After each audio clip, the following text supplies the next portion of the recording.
Good science, by definition, allows for more than one opinion. Otherwise, you merely have the will of one man, which is the basis of cult. If it's not in the frame, it doesn't exist. I'm as mad as hell, and I'm not gonna take this anymore! I'm funny how? I mean funny like I'm a clown and you lose it? Where you been? Drunk. Wendy. Darling. Light of my life. What's your one purpose in life? To explode, of course. I like death with sex. How about you, Casey? You like sex with death? Yeah, so fuck up and die. That's, you gotta clear the throat. Sometimes there's the phlegm. Already. Sometimes you're lucky enough to only have phlegm. Sometimes I live in a world of phlegm. Well, I take care of my body. I just have damaged. I just have damaged vocal cords or something. Like I got so sick when I was a kid with like bronchial shit that it just like never stayed the same. But that is why I think I have such a smooth, sultry voice. And so you've got a very good voice. It's like I wish I could. I didn't come prepared, so I was gonna try to segue into it by saying it is the middle of summer, so this movie was appropriate, and it's very, very warm for both of us. So I felt like I watched this movie in my underwear, just sweating. So I felt pretty good on that. Thematically, that tracks. Yeah. This is the Cult of Cinema Knowledge podcast. Jordan's in his underwear right now. That Always. His shirt is actually just tattooed on, and I'm Levi. His just trademark black tee. Really, I mean, really, though. You should just get it tatted because then you just always just have a black shirt on anyway. I mean, I wear a black tee because it's, shows my craziness. Your colors. Yeah. Yeah, right. This is how I feel inside. I mean, I wear a black tee every day too. So anyway, so you might be wondering, hey, Levi and Jordan, what are you guys talking about? Why it's so hot all the time? Or you're probably not wondering that because you clicked on the title and you saw what we're covering today. So we're watching the movie Do the Right Thing, which if you haven't seen it, then you might be wondering. You're like, what does that have to do with the heat? Why? But it's like, if you've seen any promotional thing for this movie, it's like straight up about the heat, boy. Yeah. The heat of the racial streets. Oh, it's all about that heat all together. So, the theme of the month was we were doing movies that take place over the course of like a day. And usually, it's just a day flowing, or usually around a neighborhood or one location, which is a lot of fun. So, Jordan's going to distract you all while I pull up my synopsis that I actually wrote, but is trash. So that's good. No, I'm sure you're right. This one's nice too, because it just kind of, it's like, that's what's great about the 24-hour film. Loose. Is like, yeah, it's loose. It walks around. I mean, this is a phenomenal film. I haven't seen this movie for a really long time. And I think I watched it in like half-hour chunks or something back in the day, because we watched it for school. And so it's like, you watched this for school? It was in one of the bonus class things. Oh, what was that called? Film club? What was it called? I actually seem to recall because Brandon Arnold did a shout out. He used to listen to these episodes. Oh yeah, he does. He used to, and I do think because he did really like this. The first time I heard about this movie, it was from him. He really liked it, but he had the Clean Flicks version. This is what you guys definitely watched. Right. And it was Crooklyn too. It was like, so I don't even know if we watched all of it. I think we just did like a Spike Lee retrospective. Yeah. And so I swear we watched this whole thing though. At least I remember the like. Now you're from another dimension. You keep thinking that we covered Malcolm X, which I've never seen. Dude, Malcolm X. I watched Malcolm X recently. I feel like now I'm like tripping out. Maybe because we watched. It's like not on your movies, letterbox or anything. You're just like, just kind of like. I know I wasn't on my letterbox, so I'm like freaking out. Anyhow, all right. I don't know what else I was going to go for, but I want to hear your synopsis. Everyone out there in podcast land, we'll get it together. Yeah, well, I mean, there's no promises, but so here's what I wrote earlier on a whim. So, Do the Right Thing follows the neighborhood of Bed-Stuy in Brooklyn over the course of the hottest day of the year. Mookie, a young black delivery man working for Sal's Pizzeria, goes back and forth across the neighborhood, interacting with the small community. Among the many colorful characters is Buggin' Out, who questions why there are no black people on the Wall of Fame in Sal's Pizzeria. He vows to boycott the place and is kicked out for causing a disturbance. Sal's son Pino is a racist douche, while the younger son Vito does his best to get along with the predominantly black neighborhood. Over the course of the day, laughs are had, but many are cut short by racial and economic tensions bubbling beneath the surface. These tensions finally erupt when Sal smashes Radio Raheem's boombox in an altercation that quickly escalates. The police show up and put Raheem in a chokehold, killing him. Mookie, fed up with the cycle of injustice, throws a trash can through the window of Sal, sparking a riot where the building is burned down. With love and hate at constant war with one another, trying to balance out as everyone carries on with their lives for better or worse. Is how it ends. Yeah. that is what that sentence is supposed to make more sense. Right. It does. I mean, it does have like a. It kind of has like a not satisfying ending. It's more like. It's very much like indicative of real life. Yeah, it's like I don't know. shit happens and some people are changed by it, but it's just kind of like you got to get up and just fucking go to work the next day. You know what I mean? Type of vibe. That Mookie doesn't have a job anymore. He'll get one. He's a fighter. I'm sure. Yeah. He's a fighter, man. Sure. But he also just kind of seems like he's just like he's floating around. He'll figure it out. Yeah, that's what I'm saying. It's like he's adaptable, baby. Yeah. And I love the film style of this. It's so cool. It gives me like Slackers. Yeah, let's back vibes. it up. So you said you'd seen this before in chunks, but is this your first time that Right. you, in recent memory, that you've all consecutively watched it then at least? Right. Credit to credit. Really just like focusing on it. And it's still as like witty and fucking poignant as ever. I love the writing of it, dude. I love and it's so cool that like fucking Spike Lee acts in it, and like I don't know, it's I cool 'cause loved that's him. Like his acting wasn't particularly good, but like something about his young screen, like especially that character of being just kind of like a nonchalant, just kind of like, hey man, just drop it, like let's fucking like he's just keeps trying to like calm the tensions down, but he's not like the kind of guy. I don't know. He's like a cooler, but like he's chill, but he's not like chill like Samuel Jackson's chill. Not that kind of chill, but you know. But this movie, I'd never seen it before. This is my first viewing. And it's been on my list forever, but I'm like pretty familiar with, Spike Lee's filmography. I've seen quite a handful of his movies. So I kind of knew what to expect going into this, but this is probably like the earliest in his career. I've definitely seen this is like his third movie or something. Second or third. Yeah, like feature. Yeah. And, right. But this is the one that like blew up, I think. And so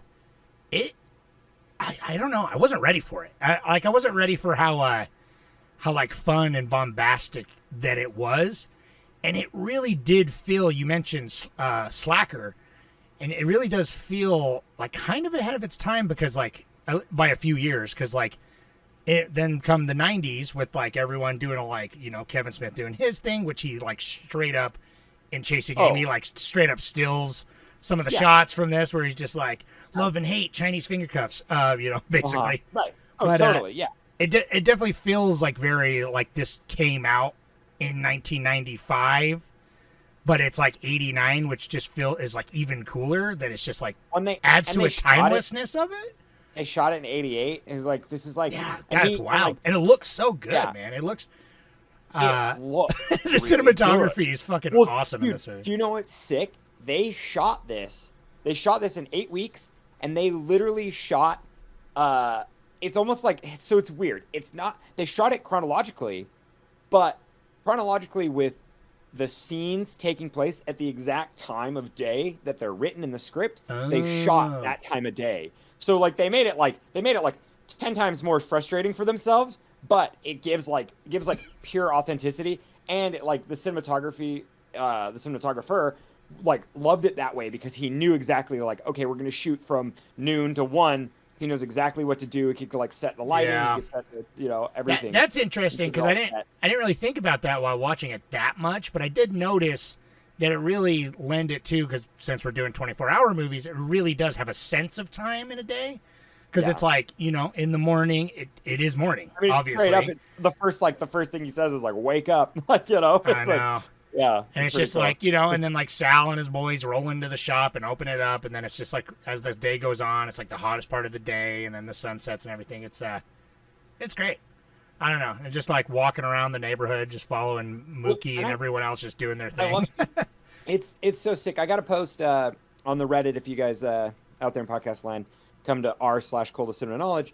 I'll post this like there's like a behind the scenes making of, and it's cool. They literally shoot it in Bedford, and they like built all the sets. So like the Korean shop and the pizza shop, Sal's, that's all just like literally just built from the ground up. It feels like it though, because that's the thing. It's like it really feels it's like on the street. You know what I mean? It's on the street, and it feels yeah. And it feels really raw, but like a contained rawness that's great. Like After Hours, where like Scorsese's just like a fucking New Yorker in his like bones. That's same with Spike Lee. Like, it's so cool like to see him being like we're gonna shoot it in our neighborhood, and like I don't know, it's just cool to see like all the extras are like legitimate just people from the neighborhood, and they're like there are a bunch of people that would like befriend him and like helped on set. Like they would just be like, all right, if you show up at 6, you help out, we'll pay you, we'll get you like everyone there. And it was just like it's cool to see like the neighborhood and everyone coming together. Just I don't know, that aspect is, and it's itself, like it shows in the movie too. It's got a good cast, and it's got a lot of like early like performances by people that I'm like, oh, that's like Martin Lawrence. Like what? I know, right? With this weird list. I'm pretty sure this was his first. It makes sense. He looks like 18. No. He looks super young. Yeah, he looks super young. You know what blew my tiny little mind though? So, because he's everywhere now, and I'm surprised I didn't recognize him at all in the movie. But it wasn't until credits rolled that I realized that Bugging Out is Giancarlo Esposito. Dude, I know. What the fuck? Isn't that crazy, dude? No, I did the same thing. I was like, what? Because he's everywhere. Ever since Breaking Bad, he's everywhere. Right. But I was like, wait, that's him? And then I like went back and I watched some of it. I'm like, that absolutely is. But what the hell? Like, it's crazy. So, and dude, he's like my favorite character in the movie. Like I love Bugging Out. Bugging Out rules, man. Yeah, dude. He his acting he's like the best actor. Everyone acts like they're kind of fun and they're playing like a character, but he like I don't know, Bugging Out just like melts into who he's supposed to be, and like I just the whole time I'm like is this just like a kid? Like before I looked into it, I was like, is this just a kid they found in New York? Yeah, because he's got his energy, but it's either like happy manic or like angry man, like it's all over, which is really kind of great because it does feel authentic to his character and his namesake also. I know, right? That's what I love too. It's like his name works perfectly. Like yeah. I mean, you don't know. We watched it together kind of online, but I was texting about it. But the fucking snap zoom when his shoes get scuffed absolutely slayed me. Like just the snap zoom and his reaction was so good. And that scene is the funniest scene when they go to the dude who owns that or the brownstone. He's like, it's like I own this brownstone. And just that cut between like the gentrification and like he's just like you're in my neighborhood, and then like he's like I own this, and he's like I've lived here. What did he say? Like I remember he's like I lived here longer than you or whatever. Yeah, he's like I was born in Brooklyn. I was born in Brooklyn, and they're like It's and I was not expecting, because again, from what I've known from like Spike Lee, I wasn't expecting this to be nearly as funny as it was. His movies are always kind of fun in a way, like they always have an energy that I appreciate with him. It's like kind of in your face, which I like. There's a levity involved. Yeah, but there's quite a lot of like I laughed a lot, but then there is obviously the bubbling undercurrent, which is why this movie is so heralded, I guess, because it's just like there are so many deeper, more complicated issues going on between the surface like the entire time, and it's like and it keeps bubbling up, and then obviously in the climax. The climax, sure, but even just like you said, but through the whole thing. But it's like it's so like Spike Lee's just a fucking kid when he's making this, dude. He's so young, and like he just it's like I feel like he captures his life so well, and he can put it onto film, and I love how this is written, and I love how he expresses like racial tension and then like just racism in New York. How like New York is like crammed together and there's so many people on top of each other. It's because New York's like the iconic melting pot of America, essentially. Right.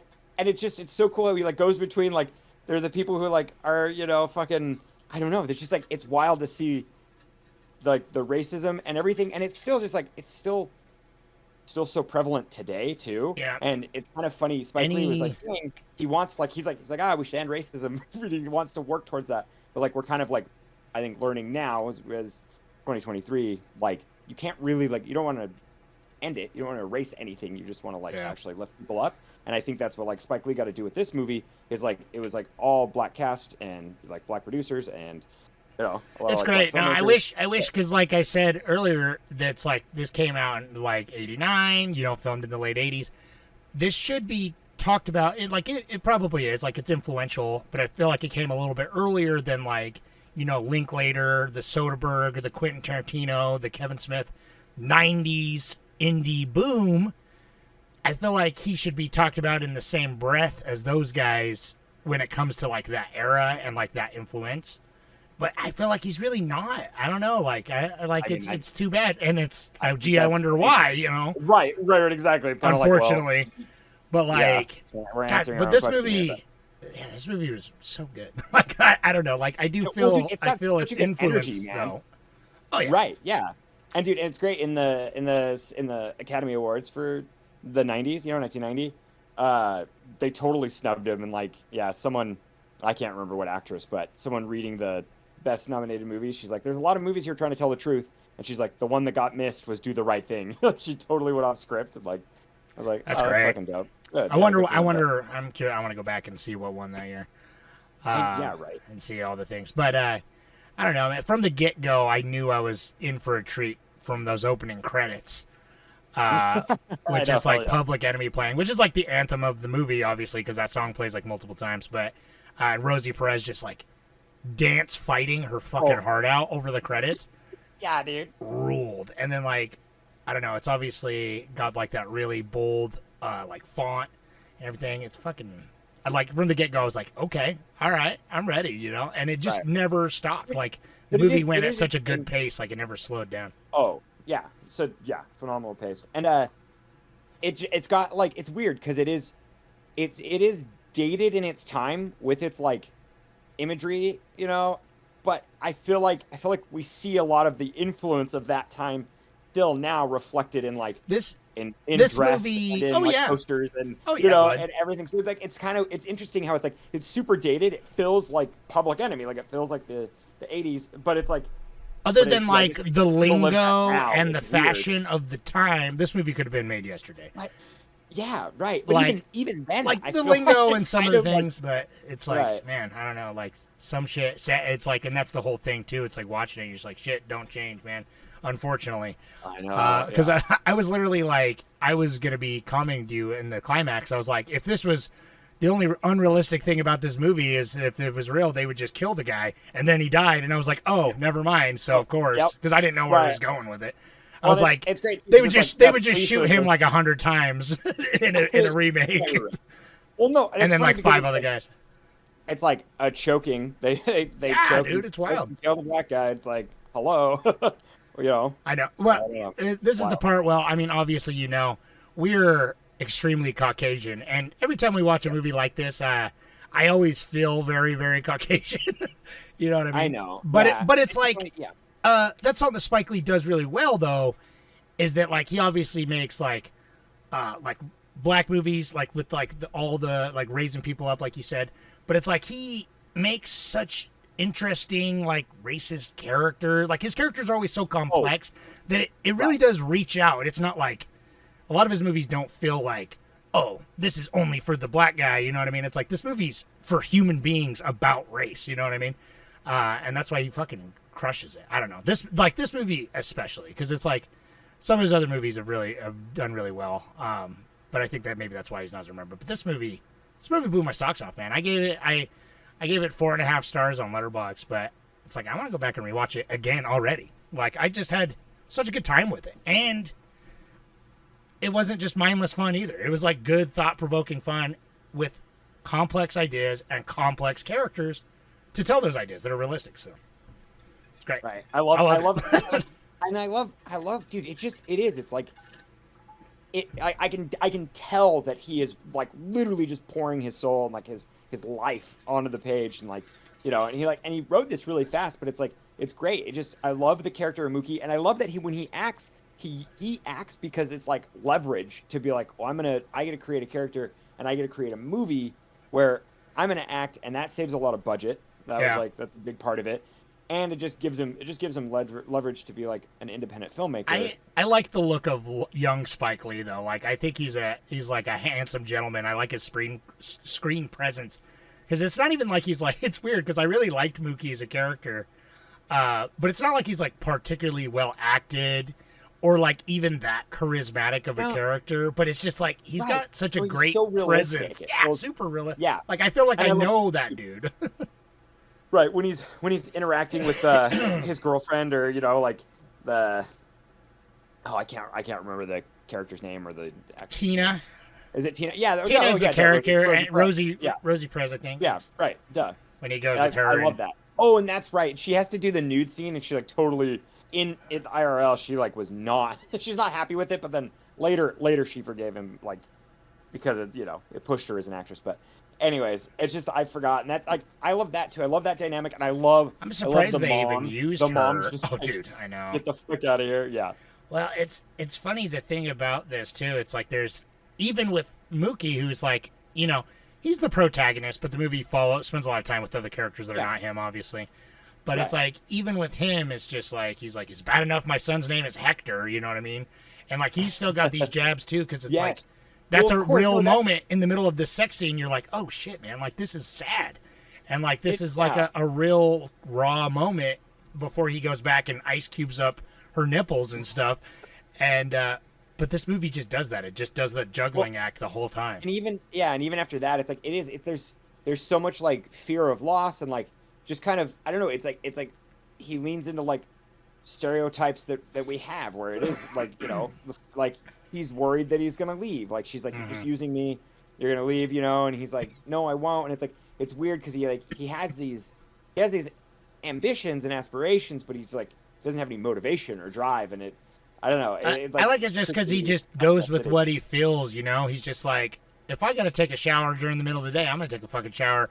Like, that was the whole time we're watching it. I'm like, Mookie would have been fired. The racial tension and everything aside, he's like I love how it's like a trope in the movie where they're all like, Mookie, you're taking one of your famous 2-hour lunch breaks or whatever. Like it just you can tell like it's like he delivers. He's stereotyped as like this slacker dude, you know what I mean? It takes forever. They're like, come on. But I love how he kind of like he just does. You can tell like he is a fixture of the community because he just totally like he does kind of take his time and he goes around and I don't know. And I love that like. Saul is like he's like we've lived in this town, we've watched people grow up, and it's like I think it's sad to see like his building get taken down, but like you're like so torn because like I think Sal's the best written character. Like Sal is a very complex character, and I think that Spike Lee wrote him really fucking well. Just because it's like he's super sympathetic a lot of the movie, and it's like he's very much like, no, this is my culture, these are my people. And then it's just like, but it's just like, it's still there, though. You know what I mean? Those biases are still there. And they obviously come out for the worse at the end of the movie, man. And it's, I don't know. I think that was really well done. But his character, like, I really liked him in the performance. I forget the dude's name, but the performance by Sal was also killer. Danny Ayo or something? Yeah. Ayo. And don't even get me started on John Turturro, man. He's quickly becoming one of my favorite actors. Like, he's top 5 easy for me. I definitely want to go back into his, like, filmography and see some of his stuff because this is an older film of his, and he acted it so well, and it definitely was, it's a role that he was not super comfortable doing, but he, like, watching him work with Spike Lee and everything is, like, it's really cool. To see them because he's like the most villainous character in the thing. Like he's the most overtly racist. You know what I mean? And like kind of just a piece of shit and scheming and like picking on his brother and like you can tell though like he's a character that's racist because he feels like he's trapped and he has that like pure white supremacy where he feels like he should be like doing more with his life. Yeah, he's kind my of friends make fun of me and everything for coming down to this black neighborhood, and then his dad's like, then they're not your fucking friends, you know?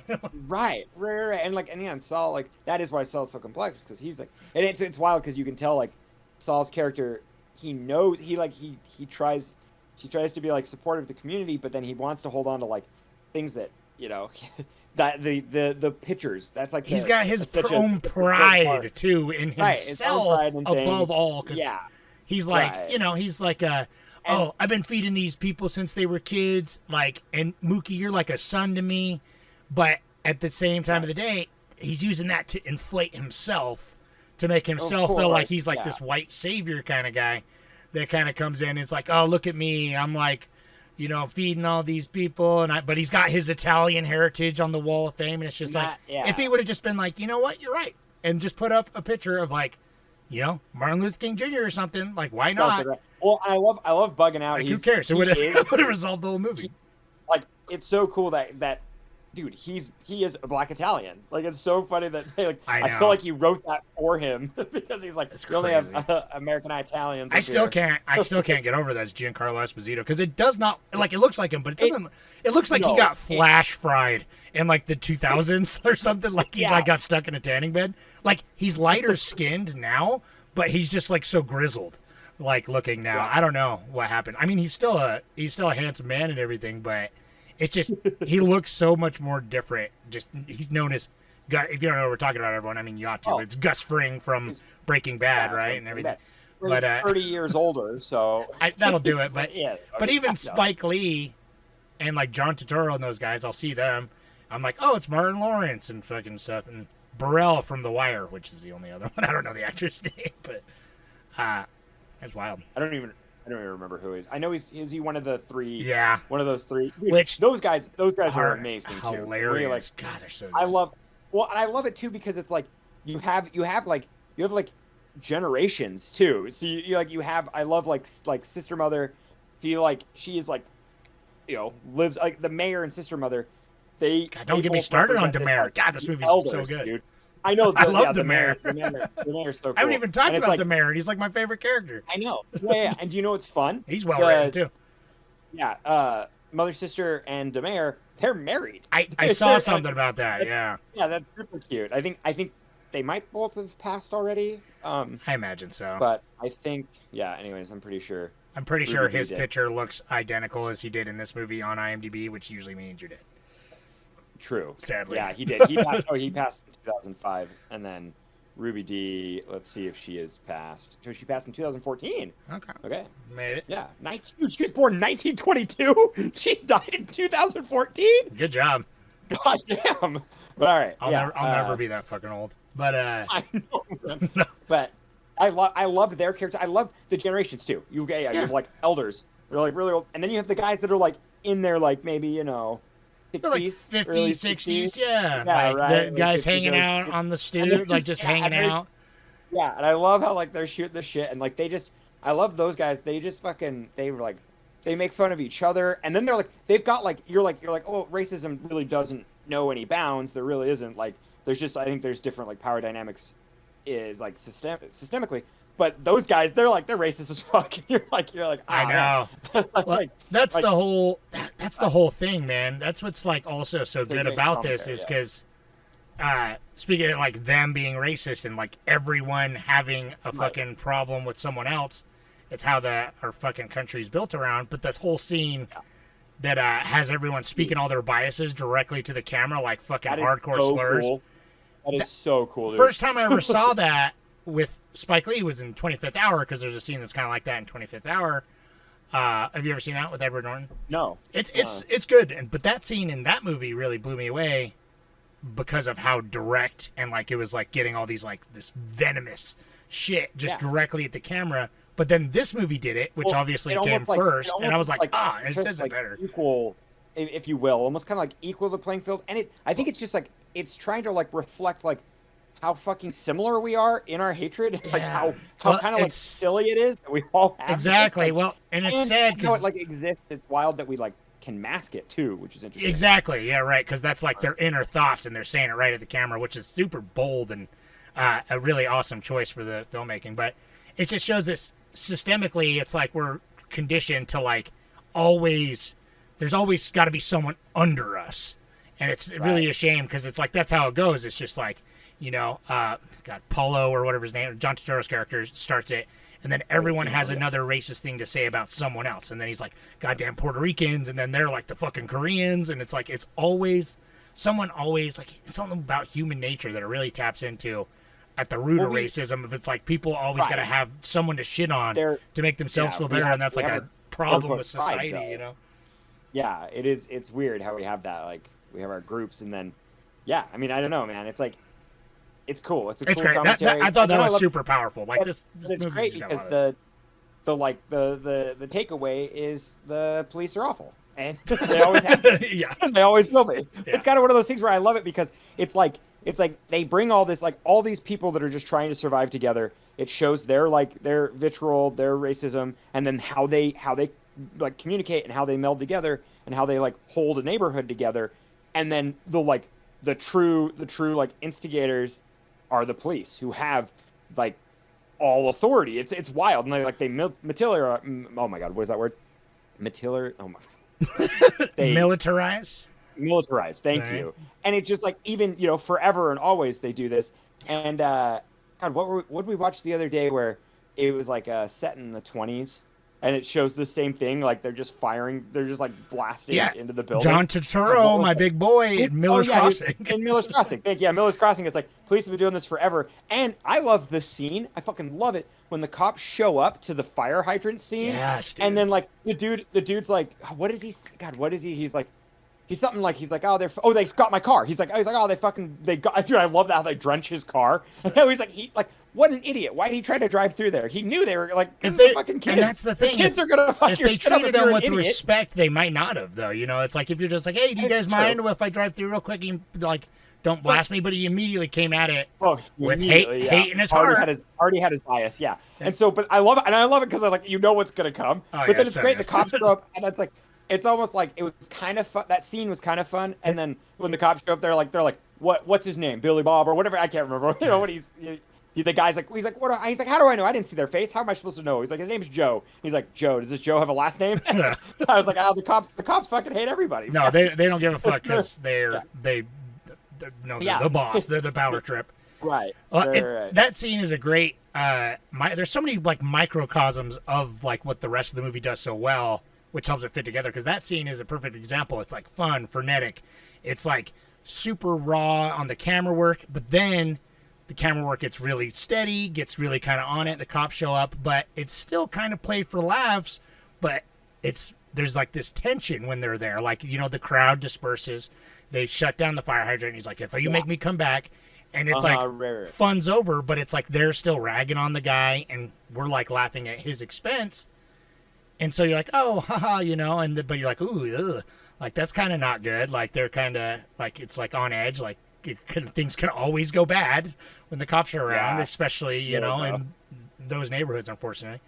And then at the end, when the cops show up too, you're like, oh, this ain't going to be good. You know what I mean? Well, of course, yeah. I mean, on top of it being the climax, it's still like, you're still like, oh, shit, well, the tension's a lot higher than just a fire hydrant. So it's like, yeah.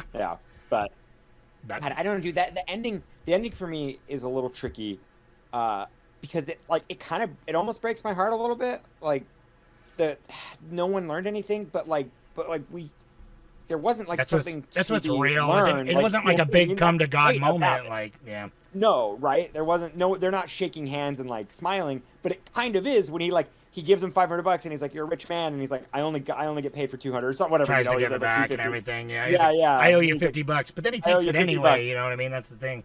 Right. And it's like, it's kind of fun though, because I think he takes it because like Sal like, doesn't hate him in a weird way. Like, even though he kind of instigated this, it's like I think Sal's just kind of like, it was one step forward, two steps back because of everything. Because now it's like John Turturro's character's got way more hatred in his heart now, obviously, and so does Sal now for sure. And that's what's unfortunate, but it's just like, they still have this relationship, this connection. Like a couple, 20 minutes earlier in the movie, Sal's telling Mookie, oh, you're like a son. You always have a place here at Sal's, because he just was riding that high. He had a good day, but a bad night. I know, right? Did not go well, but it's just because of his pride. You know what I mean? And again, it's like it roots from. It's like he thinks he's not racist. You know what I mean? He wouldn't call himself like he's like no. But it's just like something he still feels like he's better than them. And that's why it all blows apart. I like the ending, how it comes around with the next day, but I was really hoping it ended with Smiley hanging the picture up in the restaurant. I thought it was going to end right there. It's so good. Where it's just playing, Fight the Power, and he hangs up the picture of Malcolm X and all that. So good. Smiley is a good character.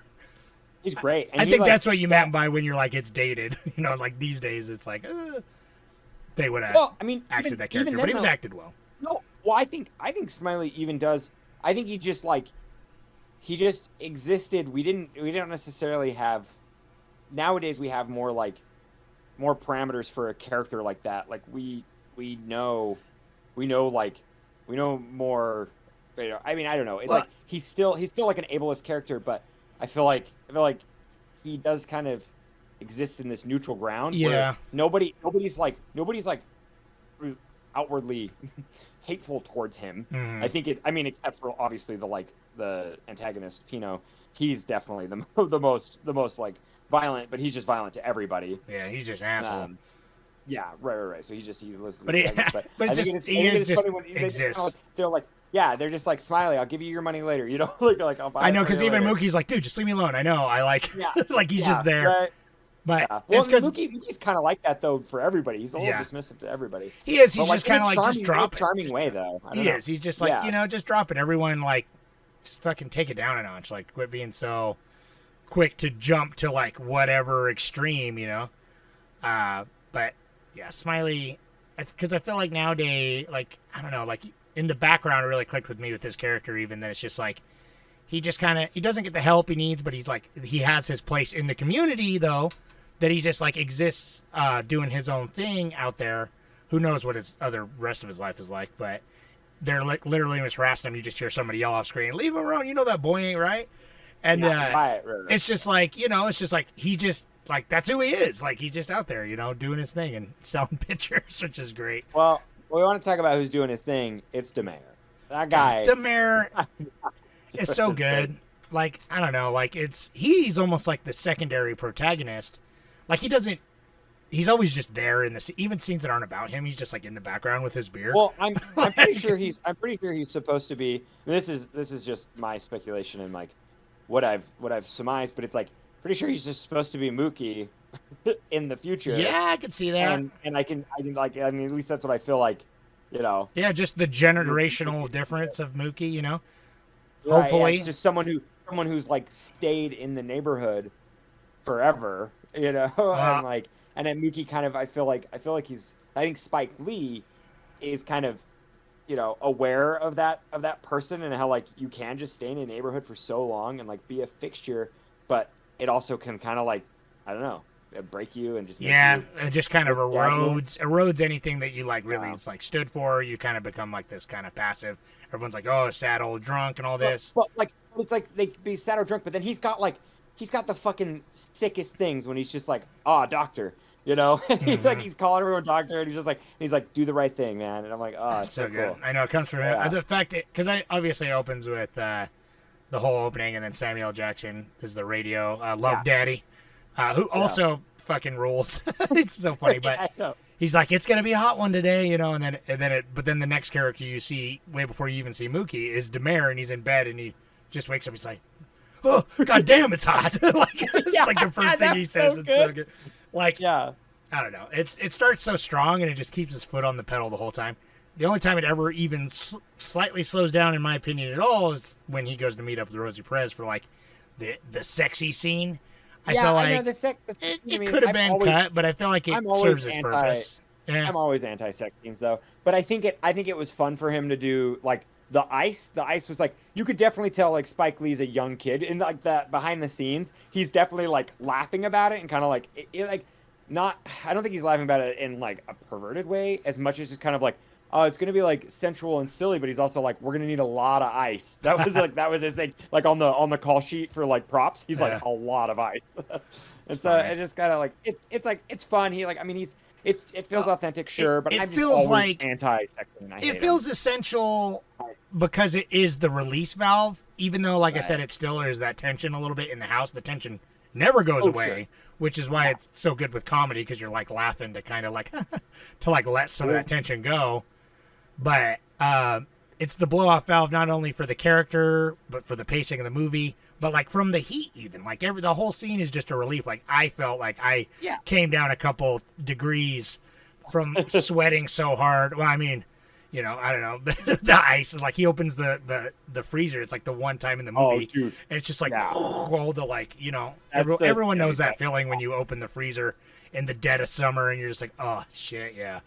But it's just like those that served that point. But yeah, man. Before shit got real bad again, you know, because then there was no humor in the end.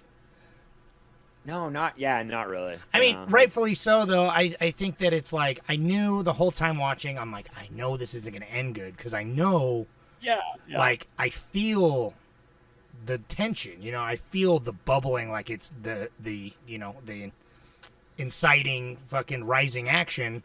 The whole time I'm like, everything's just escalating a little bit more and a little bit more. And I'm laughing a bit, you know, in between these to like blow off some of this. And then it's just like, I kept hoping, I'm like, okay, how's this all gonna pop off? And then when it all finally does, and it just keeps getting crazier and crazier. And then like, it just, you know, Raheem gets killed and Mookie goes over and just starts dumping out the trash bag. I'm like, oh no, like it just keeps going. And I'm like, oh man. And then he just screams hate as he like chucks it in there, you know what I mean? Which was excellent. Call back to another one of the greatest parts, probably one of the most memorable parts in like cinema from this movie is the love and hate. Is the love and hate, bit with Radio Raheem doing his speech about the, you know, the left hand and the right hand. The left hand and the right hand, dude. It's so sick. Which is also a callback to Night of the Hunter, which is great. Sure, callback. It's like, and that's Spike Lee knows his film history, obviously. Oh yeah, he's definitely a cinephile, man. It plays into like Malcolm X and Martin Luther, dude. It lives in those two, like, you know, and the two like popularized, because they both like, you know, knew and would like stand for like, you know, being firm. It's like they both had wanted the same outcome, but they had different ways of getting there, different ideologies about how to handle it. Yeah. And it's like, that's the core of human nature, is the love and the hate, the balance, the cycle. You know, sometimes love wins, sometimes hate wins, and it's always like this battle back and forth to attain balance in life. And so like that scene wraps up, that's like the thesis statement of the movie and of like what he's trying to say about just human nature and racism and culture and all this, and especially tying it back together with Martin Luther King and Malcolm X with their photo and then their fucking quotes at the end. Their quotes, which I thought was like, super powerful. Yeah, way powerful, and it like balances, like, it's wild because we still live, like, you know, in the world where it's like they, like, the violence when they go and they talk about like black people have been killed by cops and like, you know, black people have been like, you know, abused by the police and the system. It's like, I don't know, just using the names, and it's like, it sucks because it's like, I know they drop all the names and it's like, we don't know from them time because we don't know, but it just keeps going. This was over 30 years ago, and it was 3 years ago, and we're still like Burrell. I'm just gonna call him Burrell because that's who he is to me in The Wire. He even says like, you know, he's like like, you know, we're not even safe in our own neighborhood. Martin Lawrence says, and he's like, never have been, never will be. Yeah, you know all this, and you're just like, God damn. It really does, like, this could have been made a couple like last year in that sense. No.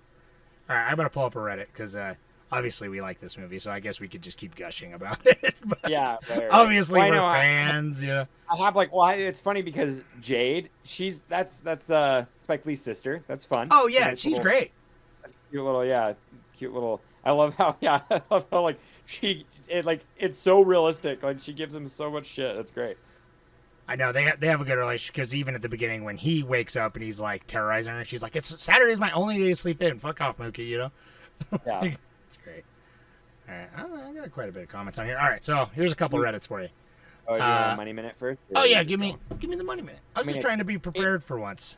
It definitely this is like what it is. It's kind of, I know, yeah, you were doing great. But this is like Spike Lee. I mean, dude, I feel bad because my like, you know, like black film history is definitely lacking. I mean, you know, get into it some more, but Spike Lee is definitely one of the like household names, and this movie definitely rocketed him there because it was 6.5 mil to shoot, and it made over 37 million. Nice. which is a great. Yeah, that's great. Yeah, that is great. And yeah, because it's like it's a pretty that's a decent budget, all things considered, especially like for the time and for like kind of a more of an indie project. But it's still pretty small overall. 6.5 is like that's Paramount, or it was I think it was Paramount. I'm pretty sure it was Paramount. But because he was, God damn it, what was it? Paramount, I think. He was with a different studio, and then the studio was like, you have to completely change the ending because it's too. They're like, it's going to incite real riots. Well, no, really, that was their like. I know people are saying that, right? And it's like, I'm just like, oh, it's so wild. And Spike Lee. This is art, motherfucker. Like, well, and Spike Lee is like, white people watch Arnold Schwarzenegger murder people all the time, and white people aren't rioting. So he's like.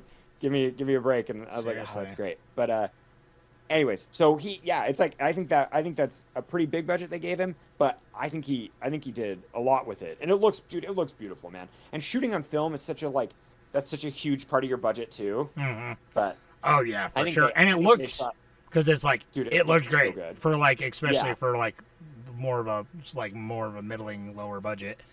It's like. The cinematography was excellent, and it's like the movie looks so hot because I don't remember where I saw it. But I read where it's like the production design they're like taking out all the cool colors. All the colors are red and orange and everything, and it's just like in the city they're like, nah, get that blue thing the fuck out of here. There's no blue. Yeah. That's great. So anyway, so Derek Eater to go says saw it the week it came out in 1989. Oh, cool. Just saw it again on a plane a couple weeks ago. Excellent. John Turturro, Danny Aiello, Giancarlo Esposito, Spike, Rosie Perez, O.C. Davis. So good. Could have come out in the summer of 2020, to be honest. Dude, yeah. Great. That's all. I'm glad you got to see it in 89. I know. That's so cool. I always try to appreciate newer movies that I see now and, ever since I was alive anyway, and in the film that I'm just like, oh, I hope this movie has the impact. Because I mean, if you've ever listened to our episodes before, me and Jordan are always like, "Oh yeah, I saw it in theaters. So yeah, we were there. We saw it in theaters." I know, yeah. Because it is like a point of pride. There was just like how did it affect? You know what I mean? And what was it like going in? So thanks for commenting on that because that's always fun to movies that we missed out on. I literally just watched this for the first time the other day. So so Gordon Gano says top 10 American film contender. I have never had an experience like watching Do the Right Thing for the first time, and each time I revisit it, it deepens for me in so many ways. There's so much love in this film, it makes my heart hurt. That's a top-tier comment. Thanks. Ah, dude, thank you. That's nice. I agree, man. It is it's so cool because it is definitively a black story, but it's a human story, man. I mean, it is like they said it instead of fucking an American story, man. Too story, it feels and a New York story. Like it really accompanies so much. It's got the comedy, the drama. It's got so much going on, man. This is I can't how old was he when he made this? He's younger than we are now, which is bullshit. He's got to be. He's like late 20s or 30, 30 at the most, probably. Anyway. Look it up while I read a couple more, because now I'm curious. Because he looks young as fuck, especially now. He was 26 or so. 26? He was born in 57. Okay. So 89. So he was even more than that, right? He's almost 30. Yeah. That sounds like a fucker. Anyway, he looks young as hell though. He's such a whippersnapper. Yeah. He's a cutie. I know he always cracks me up. Anyway, so my first watch of this, but it's been on. Clones Are People too says, my first watch of this, but it's been on my radar for years. This was incredible and had consumed my thoughts for the last 24 hours. I didn't expect the comedic tone, which really works to humanize all the characters while everything heats up. This made the impact of the film so much more powerful, rather than making this as a gritty drama as it so easily could have been. The soundtrack, the colors, the dialogue, and the people were also vibrant, and it all felt so real. This could have been a documentary at times. It's both amazing, but also so sad in how relevant this film still is over 30 years later. 9 out of 10 for me, losing a point just for the unnecessary and out-of-place sex scene. Yeah, okay. Clones Are People too. Thank you for commenting, thanks. And thank you for. I don't know. I'll get to the root of it one day because I'm fucking 100% pro sex, and I love Yeah, anything, you're not like a anything prude sexual. or anything, but yeah, But, every time there's a like, sex scene in the movie, you're like, I think it's because like I don't know. it feels I can cheap think sometimes. I'll think of a lot, of like a lot of the time. Because 90% of the time, a sex scene is like, it's either forced. It feels very forced, or just like like you said that's like one of the biggest parts that like derails it, or at least like slows it down. It usually like a sex scene comes in, and unless it's for comedy's sake, which this felt like, I felt like this is one of the better ones, but generally speaking, right. unless it's a movie that's like I think that David Fincher does sex scenes pretty well because they're either to make you uncomfortable or it's like an erotic, weird thriller, like sexy thing, and it's always got some weird kink in it too. Fincher, because Fincher's a pervert, right. But Well, I'm thinking like David, or not Cronenberg. Yeah, Cronenberg. Cronenberg It's does, always got like but his eroticism. sex- Yeah. Yeah, he has eroticism, and his sex scenes, like the sex scene in Videodrome, it's not really a sex scene. I was like, I don't even know Cronenberg's how to sex explain scene it. are like a fucking I- flesh tentacle going into a weird gaping wound. I know, right, and With that to me, I'm like, I love that. existence, where it's just like, Yeah, it's just right. licking the It's part. not even like he doesn't do traditional sex scenes. Yeah. That's how come it's like it doesn't bother me that way. But I think when you take a story and you take two characters and they have a sexual history, and then you have to stop and be like, here it is. Those of I you kinda who are like, listening, I want to know. But- Those of you that are listening, go comment. I'm gonna make a fucking post about it. Or if I don't, go email us. What is the best sex scene you've ever seen in a movie? Like, honestly, that his like, not just like, oh, that was the sexiest sex scene, but like, what's the most effective sex scene in a movie? This isn't my answer. I gotta think. This is not my answer. This is like my blueprint, or this is like the sex scene I always go to that really bothers me is in fucking Desperado. It's like so like she like popped a bullet out of him and they fuck, and it's like so like that is like every sex scene I think of Desperado, where I'm like, it's so forced and bad, and like I don't know. So that's the thing.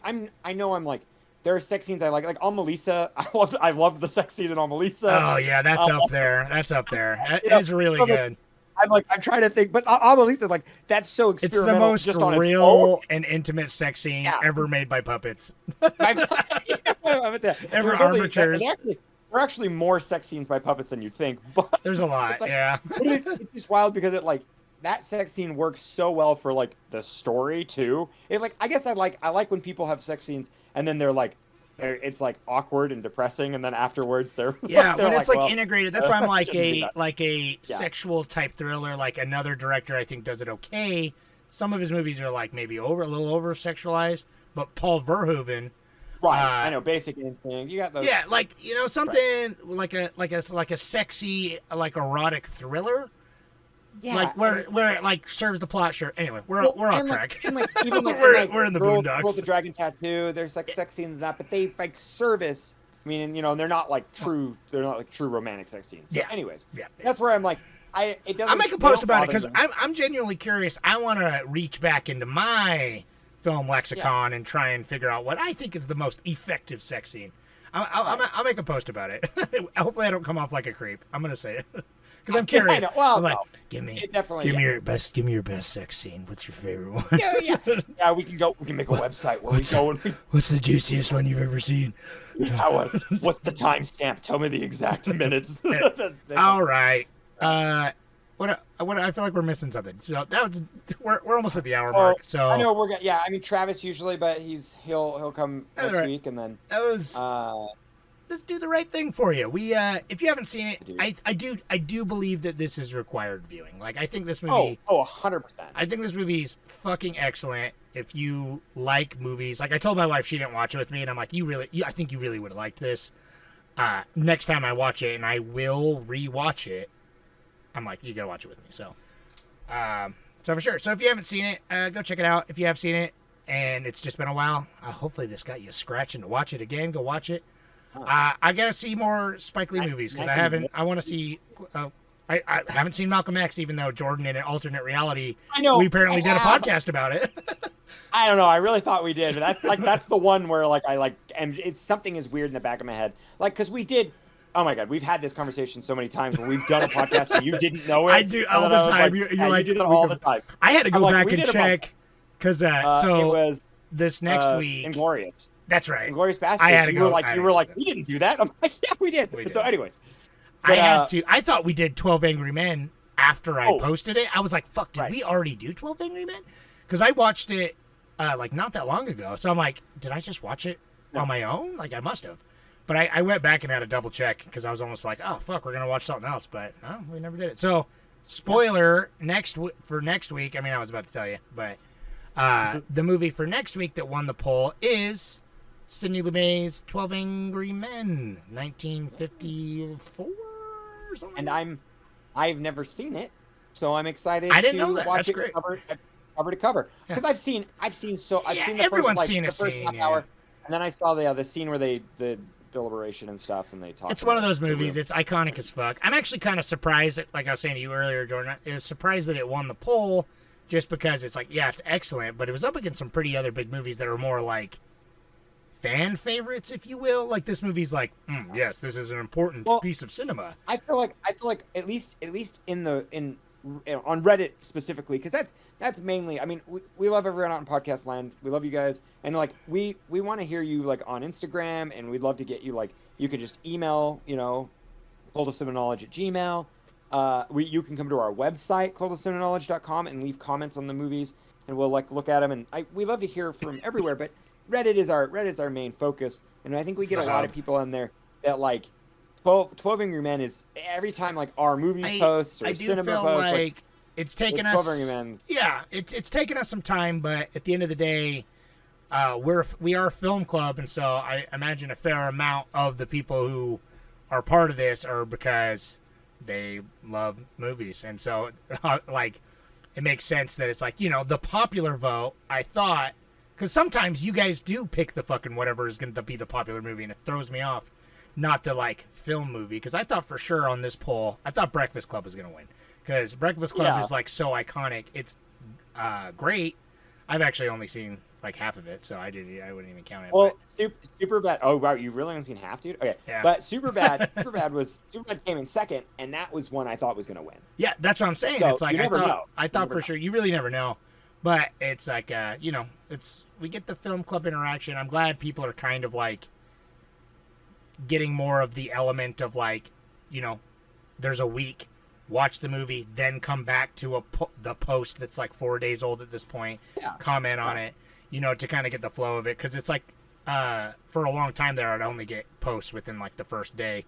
But now it's like I get, as long as it's a movie that people are watching or are interested in, it's like I get a steady flow of posts all the way up until we record, because I got a post earlier today on there. I didn't read Gat's, but you should read his.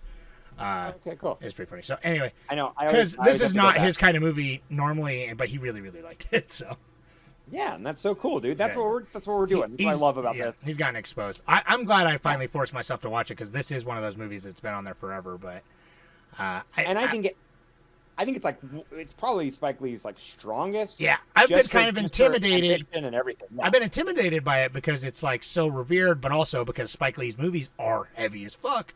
Like they have a they have a sense of humor or like an energy to them usually. They're like kind of in your face, which I like. But like going into his movies, I'm like, oh, this is a mood. I got to be ready to, feel my white guilt and everything. And but in this movie, I'm like, this is his best movie, I think, that I've seen. So there I'm it is. excited to There it is. watch some There it is. more 12 about it. Angry Men next week. And I want to say thank you to all of our patrons. You guys rock out there.